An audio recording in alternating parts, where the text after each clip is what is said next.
get requests from parents of older children for strategies on how to help their children better manage utensils while they're eating, so they're not so sloppy, or they don't look so awkward, or they don't eat with their fingers. Now, these are usually children that struggle with dyspraxia. They struggle to figure out how to use materials and objects effectively with their body to be able to complete daily tasks. Now, this could show up in how they put their clothes on in the morning. This could show up in cooking.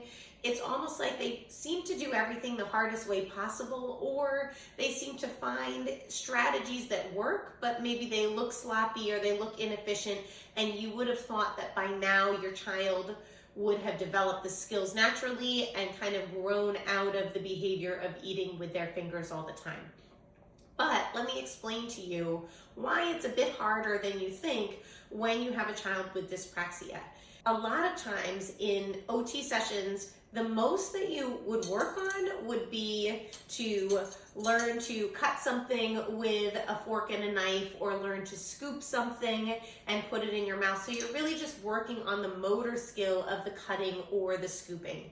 But when you have dyspraxia, every new food actually presents a challenge because you're not really sure how that food is going to act. So let's take peas and rice, for example.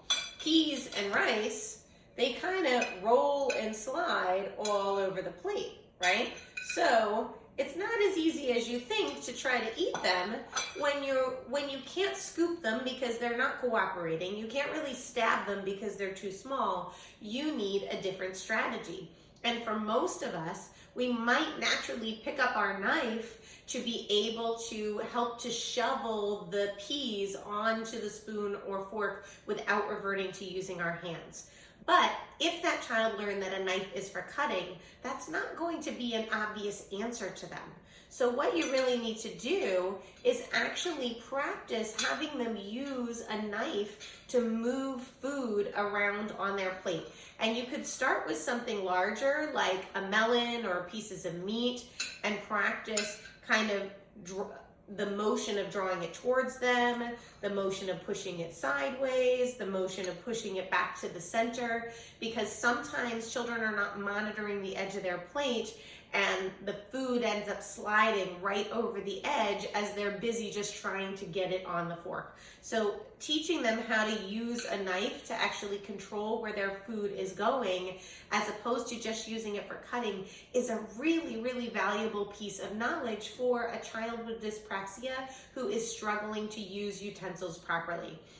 And then once they get that down, you can progress to smaller objects like rice and peas, and teach them how to slide the food onto the fork.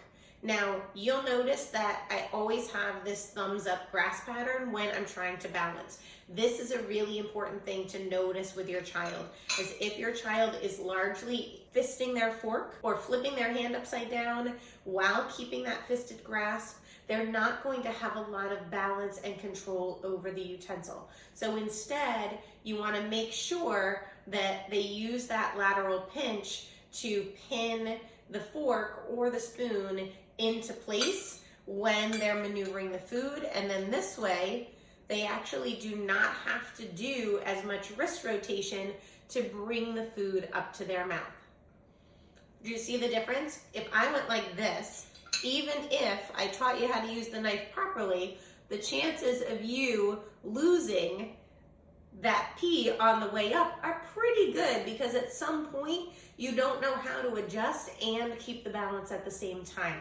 So if your child can start in the right place to begin with, then it makes it much easier for them to bring the food directly to their mouth without going into some motor plan that is going to flip the fork or the spoon upside down, so that they lose all the food that they were just able to shovel onto it. Now, this is one of the most valuable tips that I can give you when it comes to teaching a child with dyspraxia how to manipulate utensils more effectively for eating. Because once they learn the skill of maneuvering the food around their plate with the knife, and they learn that this lateral pinch actually helps them and keeps them from getting tangled up while trying to eat, then they're less likely to revert to using their hands. You're gonna have to think about all the different foods that are in your child's space a little bit differently. Anything that's kind of chunky and doesn't really roll around, that's easy. You just use your normal cutting strategy, use the stabbing strategy, and then bring it up to your mouth. But if it's rice, if it's pasta, if it's peas or corn or anything else that is really kind of movable and malleable, then that's going to create an unpredictable situation.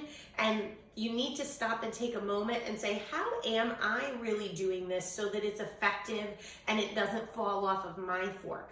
So rather than saying, stop eating with your hands, you can guide your child into a more effective strategy to actually use the utensils, because that is what they're missing. It's not that they're not trying hard to eat.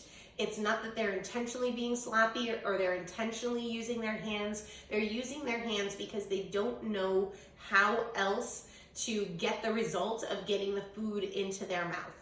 As you start to really pay attention to the strategies that you use when you are playing with your food, for lack of a better word, you're going to be much better able to guide your child towards success. When you're flipping the fork over, I always tell kids stick their pointer finger out so that they can actually press into the meat or whatever food it is that they're trying to stab. You'll notice that I do the same thing with the knife. This is a third tip. When your child is cutting with a knife, tell them to stick their pointer finger out so that they can push down on the knife with their pointer finger and get the resistance that they need to be able to have control over the food.